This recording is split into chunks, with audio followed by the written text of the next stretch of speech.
اعوذ باللہ من الشیطان الرجیم بسم اللہ الرحمن الرحیم یسألونک عن الخمر والمیسر قل فیہما اسم کبیر ومنافع للناس واسمہما اکبر من نفعہما ویسألونک ماذا ينفقون قل العفو.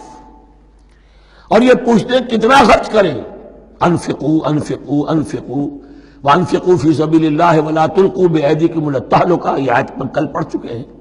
اپنے آپ کو اپنے ہاتھوں ہلاکت میں نہ ڈھونکو. کتنا خرچ کرے کچھ ہمیں مقدار بھی بتا دی جائے. فرمایا قل العفو، جو بھی تمہاری ضرورت سے زائد ہے.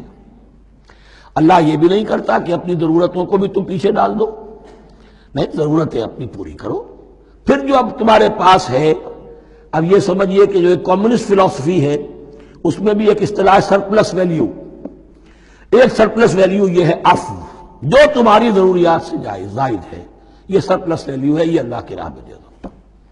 اس کو بچا کر رکھنا جو ہے اللہ پر آپ بے اعتمادی کا اظہار کر رہے ہیں کہ اللہ کل نہیں دے گا مجھے، میں بچا کے رکھوں. یسألونک ماذا ينفقون قل العفو. لیکن اس میں یہ ہے کہ ضرورتیں کتنی ہیں، کیا ہے، اس کا کوئی پیمانہ مقرر نہیں کیا. یہ ہے باطنی روح جس کے اندر اللہ کی محبت اور آخرت کا ایمان بڑھتا جائے گا، وہ اتنا ہی اپنی بیلٹ ٹائٹ کرے گا، اپنی ضرورتیں کم کرے گا، اپنے معیار زندگی کو پست کرے گا اور زیادہ سے زیادہ جو ہے وہ اللہ کی راہ میں دے گا.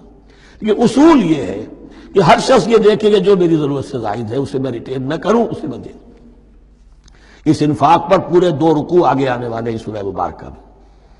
کذالک یبین اللہ لکم الآیات لعلکم تتفکرون. اسی طرح اللہ تعالی اپنی آیات تمہارے لیے واضح کر رہا ہے تاکہ تم تفکر کرو، غور کرو فی الدنیا والآخرہ. تمہارا یہ غور دنیا کے بارے میں بھی ہونا چاہیے، آخرت کے بارے میں. دنیا میں بھی اسلام رہبانیت نہیں سکھاتا، نہ کھاؤ نہ پیو، چلے کشی کرو، چلے جاؤ جنگلوں میں. نہیں، اسلام متمدن زندگی کی تعلیم دیتا ہے. گھر گھرستی ہے، شادی کرو، بیوی بچوں والے رہو، ان کے بھی حقوق کو ادا کرو، ان کا بھی پیٹ تمہیں پالنا ہے. تو تفکر فی الدنیا والآخرہ، آخرہ کے لیے. لیکن یہ کہ اس میں ریشیو پروپورشن رہنی چاہیے. دنیا کی کتنی قدر و قیمت ہے، آخرت کی کتنی قدر و قیمت ہے، اس کو جان لو. اسی کے حساب سے ایلوکیشن اگر نہیں ہے تو پھر یہ کہ سینس آف پروپورشن اگر غلط ہو گیا تو ظاہر بات ہے کہ پھر ہر چیز تل پٹ ہو جائے گی.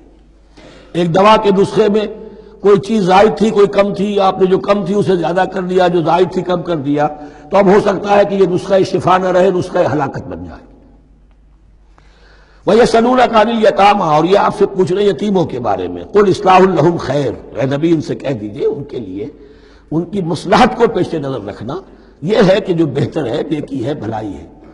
اصل میں سورہ بنی اسرائیل کی آیت جو ہے وہ لوگوں کے سامنے تھی. وَلَا تَقْرَبُوا مَالَ الْيَتِيمِ إِلَّا بِالَّتِي هِيَ أَحْسَنُ. مال یتیم کے قریب تک نہ پھٹکو، یعنی گڑبڑ کر لو گے اپنے اموال میں. اس میں سے یہ کہ ہو سکتا ہے کہ ان کا کوئی مال تمہارے پیٹ میں چلا جائے. ہانڈی مشترک ہے، اب اس میں ظاہر بات ہے یتیم نے بھی کھانا ہے، تم نے بھی کھانا ہے. اچھی اچھی بوٹیاں تم نے کھا لی ہیں اور یتیم کے لیے جو ہے خرچہ تو پورا ڈال دیا، لیکن یہ کہ اس کے لیے بیچارے کے لیے چھچڑے چھوڑ دیے. تو یہ چیز روکنے کے لیے کہا گیا تھا مکی صورتوں میں وَلَا تَقْرَبُوا مَالَ الْيَتِيمِ إِلَّا بِالَّتِي أَحْسَنُ. اب صحابہ کے لیے تو یہ چیزیں ایسی تھیں کہ اشارہ ذرا سا ہو گیا اور انہوں نے اس پر عمل کیا، انہوں نے ہڈیاں علیحدہ کر دی تاکہ ان کا خرچہ بالکل علیحدہ رہے. اب اس میں تکلیف ہو رہی تھی، ایک گھر کے اندر ہی ایک یتیم ہے، اس کا خرچہ اس کے مال میں سے نکالا جا رہا ہے. فرمایا کہ یہ مقصد نہیں تھا، مقصد یہ تھا کہ تم ان کے مال ہڑپ نہ کر جاؤ.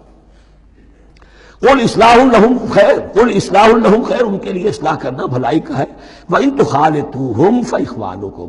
اگر تم اپنے ساتھ ان کو ملائے رکھو تو وہ تمہارے بھائی ہیں. وَاللَّهُ يَعْلَمُ الْمُفْسِدَ مِنَ الْمُصْلِحِ. اللہ جانتا ہے مفسد کو بھی مصلح کو بھی. وہ جانتا ہے کہ یہ آدمی گڑبڑ کر رہا ہے، یہ ہنڈیا علیحدہ کر کے بھی گڑبڑ کر سکتا ہے، اور یہ وہ شخص ہے کہ جو ہنڈیا مشترک کر کے بھی حق پر رہ سکتا ہے. وَلَوْ شَاءَ اللَّهُ لَعَنَتَكُمْ. اگر اللہ چاہتا تو تمہیں سختی میں ڈالے ہی رکھتا، تم پر مشقت جو ہے یہ کیے رکھتا.